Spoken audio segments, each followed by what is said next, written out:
And what is up, gang? Thank you for checking out Sledgehammer TV tonight. SmackDown has consistently been putting on some of the best in-ring action we have seen from the WWE in quite some time. But the stories that they are telling could always be done better, and the whole middle of the show, for me at least, was a complete snooze fest. We are going to talk about all of it and so much more right here and right now. My name is Nick Nightmare. You are watching the Sledgehammer Wrestling Show SmackDown review and reaction show. Let's do it.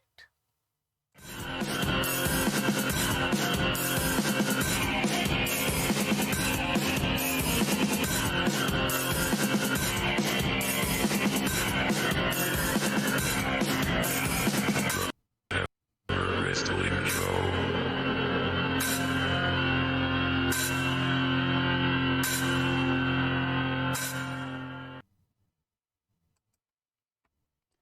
You know, last week, right here on this very show, we said that there was no way the WWE was stupid enough to have Adam Pearce go up against Roman Reigns at the Royal Rumble for the Universal Championship. And here we are 7 days later.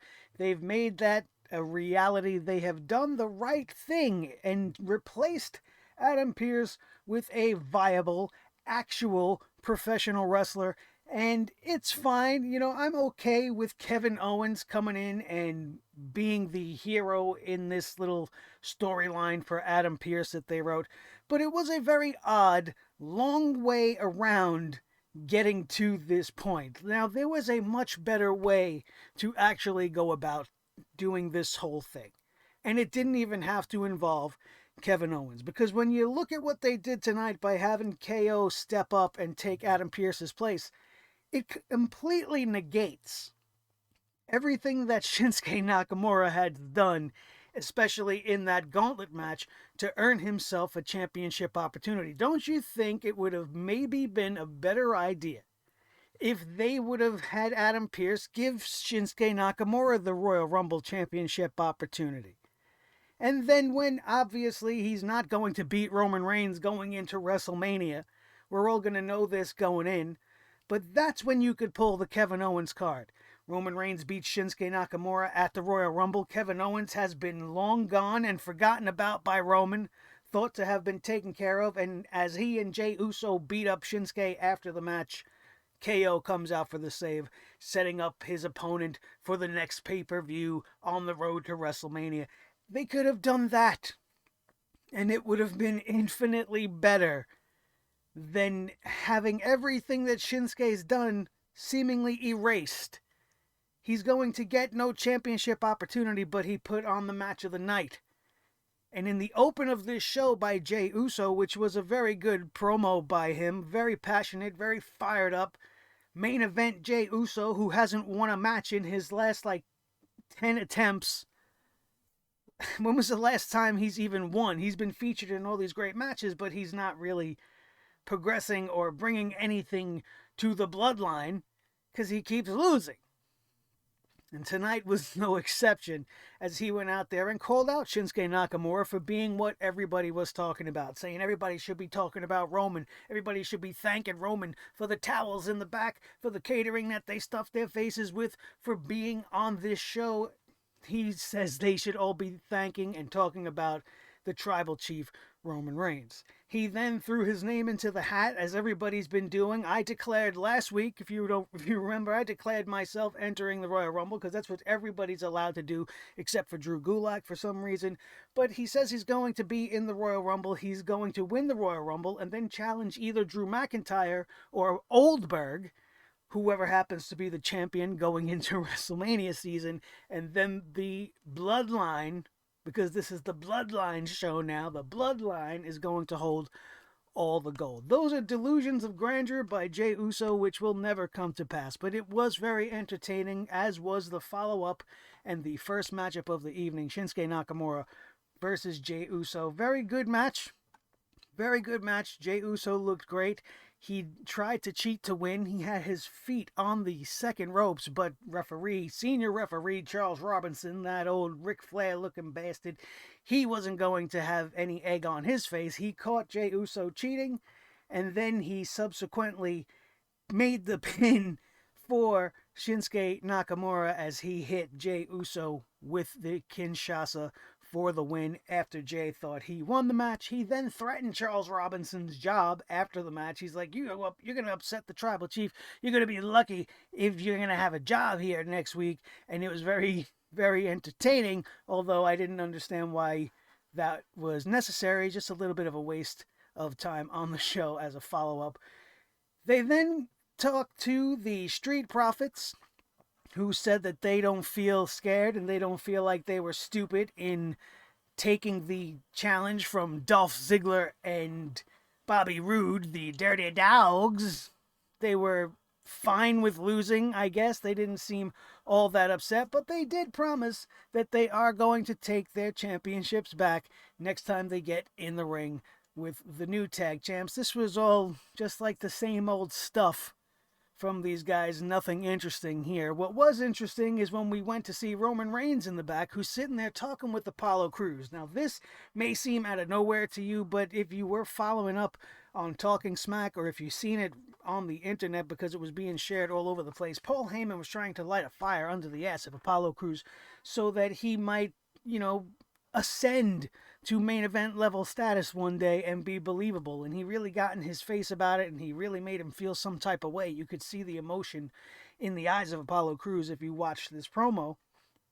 And then they have him talking to the tribal chief, maybe taking notes. Maybe Roman Reigns is going to mentor him in some capacity. Maybe he's just, trying to absorb whatever he can as he's, for some reason, allowed to be hanging out with the champ, probably at the behest of Paul Heyman. Is this going to lead to an Apollo Crews heel turn? You have to believe so when you talk about what happens later on in the show when Apollo Crews takes on Sami Zayn for a number one contenders match and an opportunity at Big E's Intercontinental Championship. But this was good. It made sense. It might not have seemed so if you guys were out of the loop on that promo, but it was fine. And it's very interesting, to say the least. What wasn't interesting is Paul Heyman says he's got this contract, he's got the stipulation, and Roman Reigns is going to be happy. You could be sure he's going to get Adam Pearce to sign this whole thing, and he's going to have a no disqualification match made as the clause. This would come back to bite Paul Heyman in the ass later on in the show. You know what else bites in the ass? At least it bites me in the ass, is when I have to sit and watch Natalya defeating Liv Morgan. But to make it infinitely worse than that is that Billie Kay, for some reason, is part of the Riot Squad. They're really going with this story where she believes she's a member even though she's actually not. She's in some sort of initiation phase, and she's really overdoing it, and she's just cringe TV to the max. And I see a lot of people in support of her thinking that she's brilliant, she's so funny, all she does is make me not want to pay attention. And I understand some of you guys might not feel that way, and that's fine. You like the way the broad looks, great. You think she's sexy, for whatever reason you might think so, great. She's not my cup of tea. And her performances and stuff, they bring the goosebumps, and not the good ones. It's the ones that make me embarrassed to be a professional wrestling fan. You know what was, it was less painful than what happened to my eye. You see this gash right here? This is because I had to buy a new TV screen, which is one of the reasons why everything's so late this week. And while I was installing that screen, it decided to punch me in the face. All right, I was holding it at the bottom, and I just lost my grip a little bit, and it came forward and bang, hit me right in the eye socket right there. That was pretty painful, but not as painful as having to sit through this woman's segment, which was just a waste of time. And why we had to have this instead of an actual segment for the women's champion, Sasha Banks, instead of just like a 10-minute cameo by her on this evening, or why we even had to have this, I don't understand it. I don't understand it, and why it's being put on TV. This is like house show circuit type shit that nobody's interested in. Nobody cares about. It's bringing down the Riot Squad. How many times do we have to see Natalya and Tamina, who at this point, does beating Natalya even elevate your status? I don't know. But it seemed like a big old waste of time to me. Just like what came after this matchup. Oh, by the way, in case you're interested, I really wasn't paying attention, but the finish of that disaster was Billie Kay jumped into the ring because she was trying to get away from Tamina, and she ended up costing Liv Morgan the match, which is why Natalya won. Whoop-de-doo, let's move on. Whoop-de-doo, let's move on to something just as uninteresting. And it's not that the match was bad. This was actually an okay match. It was just fine. But I feel like we're just watching what they wanted you to see Seth Rollins and Rey Mysterio be doing right now. But because Seth is taking a vacation, a well-deserved vacation, he's just been inserted and replaced by Constable King Dickhead Baron Corbin. Now it just feels like they swapped him out for Seth Rollins. There's nothing unique or original about this. King Corbin keeps antagonizing Dominik Mysterio. The whole reason we're having this match is because he threw little Dominik giant baby son into the steps last week like he's not a professional wrestler and he can't stand up for himself. Isn't he supposed to be wrestling? Why isn't he wrestling? Why do we have to see Daddy keep coming to the rescue? And then he would try to get involved in this match tonight. Interestingly enough, the Lone Wolf's little soldier boys, they were nowhere to be found. I don't know what the hell that's about, but they were not there. But Dominik Mysterio, of course, was there. He was on commentary. Very lifeless in his delivery. I don't know if he was just overly nervous, but he didn't sound too excited about anything. But he did end up getting involved in a manner of speaking, another match going down with an interference sort of finish, which was the fault of Dominik Mysterio. Got his dad all caught up. They ended up colliding. And King Corbin delivers the end of days for the win.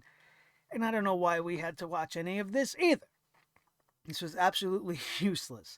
And then you got little giant baby son talking to Tiny Dad in the back, and he's all pissed off, and Rey Mysterio's like, hey, listen, if we got to deal with Baron Corbin, I know the perfect guy to get. And I'm sitting here going, what? Should I care? No, but now I'm at least intrigued. Who are they going to get to help them take down the insurmountable threat of the great bald Corbin? I don't know. I mean, they're trying, and it delivered a decent match. It wasn't the worst match in the world by any means. You know, respect to the guys for putting a decent match on, but I just am not really all that interested.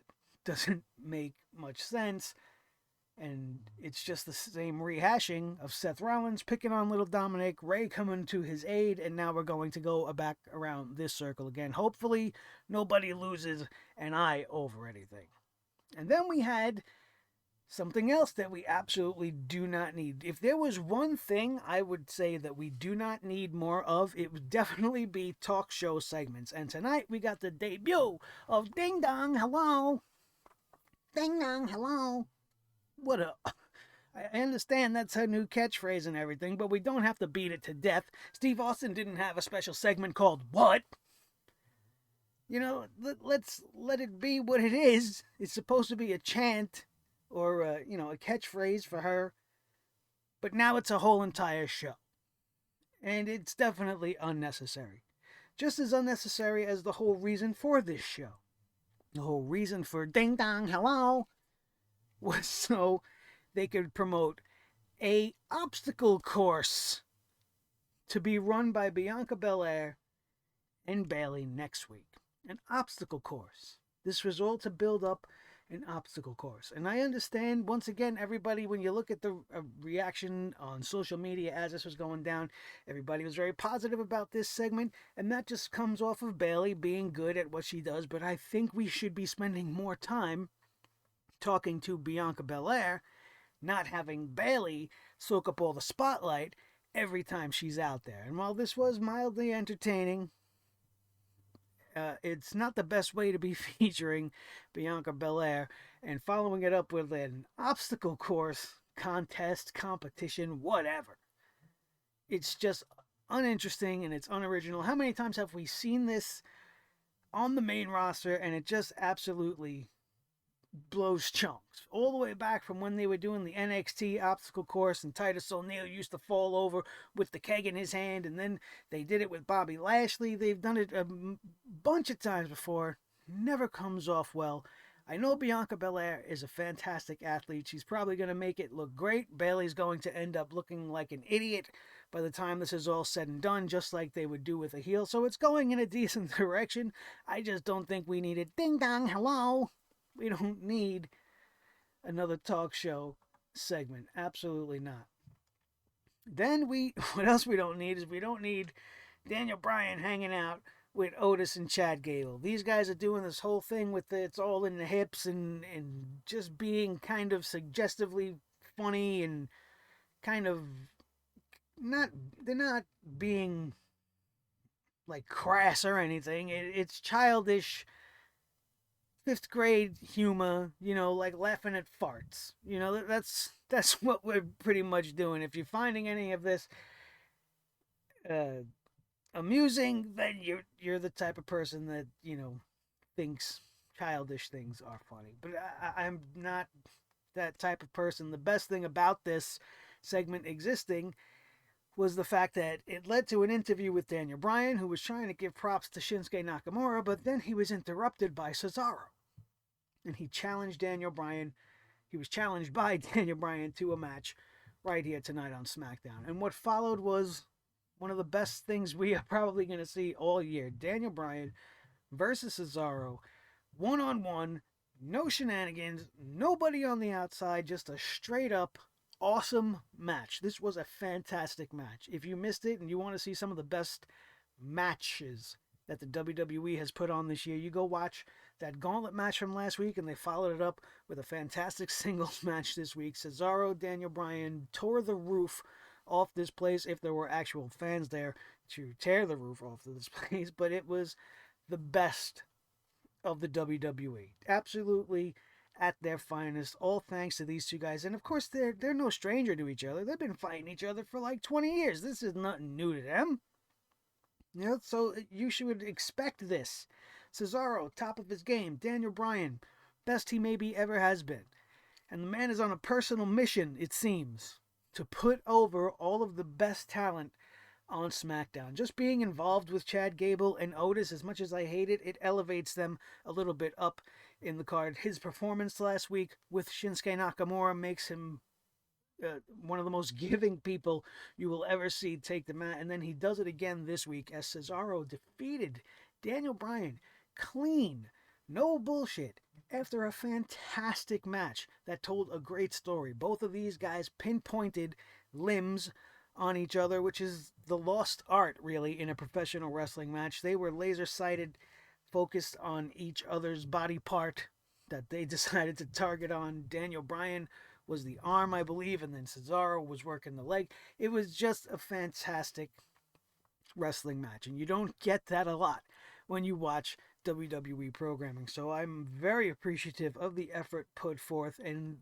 the one thing that I am kind of noticing with Cesaro is, while he was on commentary in Shinsuke's match earlier on in the night, he seemed to be like, when he's approached with the question, like, where were you when Shinsuke was getting his ass kicked last week, he's just like, oh, well, I was on the other side of the Thunderdome. Don't you know how long it takes to get from one side to the other? And was kind of evasive and just put it out there like, don't worry about that. I got here for Shinsuke. You guys just weren't here when I got here for him. And Shinsuke kind of maybe making a turn to the lighter side of the force, and maybe Cesaro's on the heels of a turn, which I thought was actually going to happen tonight. After Shinsuke beat Jey Uso in the opening match, Cesaro was celebrating with him, and it just seemed slightly off.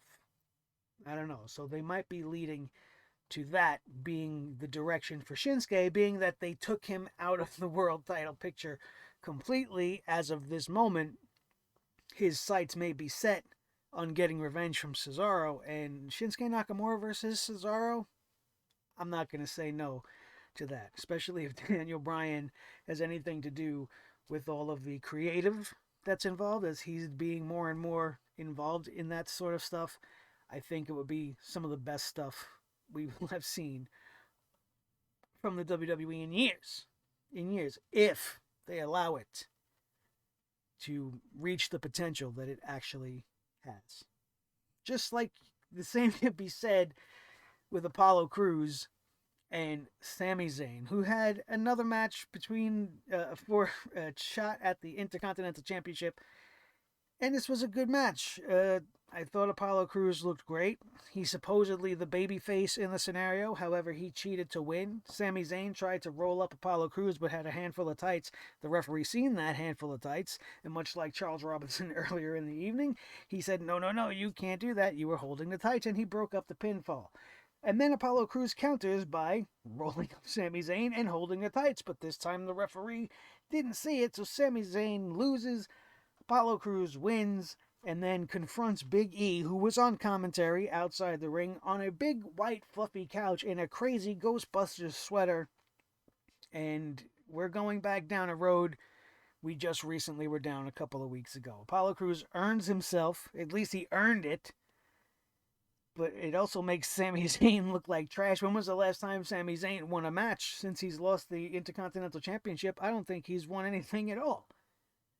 So he's at least he's documenting it, right? He's got these documentary cameras following him. I hope they follow it up with an actual documentary on the network, you know, leaning to some of the reality behind it all. I think it would be much better to see that. And after this Intercontinental Championship opportunity, we got the Royal Rumble Championship contract signing. Adam Pearce. They were playing with him. Paul Heyman, Jey Uso, Roman Reigns playing with Adam Pearce, just intimidating him. Roman wanted his seat at the head of the table, and he took that seat.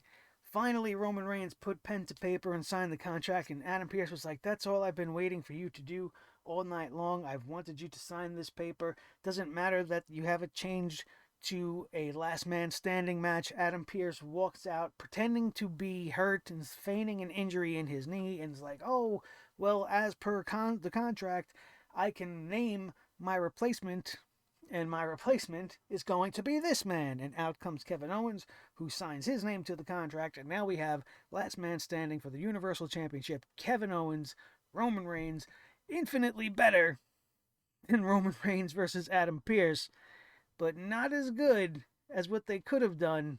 Giving Shinsuke the moment, I think, would have been the better story told here. Sasha Banks, like I said, she had a 10-second cameo on this show. Carmella was standing there with R squared the second, R-Truth, R-False Part 2, who now is going to find himself in a match with Sasha Banks because Sasha Banks wants it. We're going to have an intergender matchup, and that's going to be that. So we find ourselves looking at next week's episode, going to feature an Intercontinental Championship match. Why they didn't push this to the Royal Rumble, I don't know. I know everybody's declared for the Royal Rumble, but it wouldn't be the first time people will have had a match at the Royal Rumble and then end up being in the Royal Rumble. However, they're having the championship matchup next week, and it'll be interesting to see what goes down there. But they're also going to have this obstacle course challenge, which I think is going to be, I don't know, maybe mediocre at best. Based off of Bianca Belair's tremendous athleticism, as we already mentioned, it could turn out to be one of the best segments of the night. It's going to make Bianca look like a star and make Bayley look like a chump. So it may be great.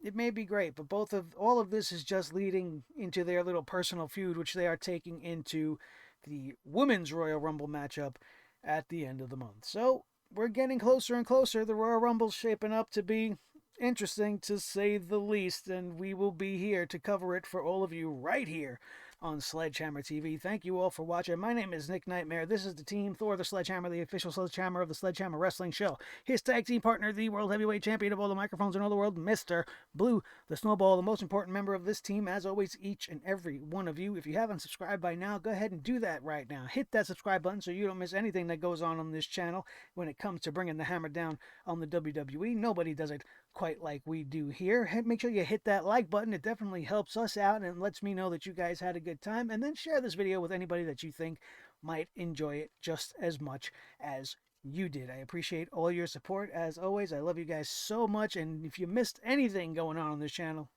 it'll be linked in the annotations Up above that, my friends, is going to do it. We are out of here, and we will see you Monday night for Raw right here on your new favorite wrestling show, the Sledgehammer Wrestling Show, only on Sledgehammer TV, right here on YouTube.com.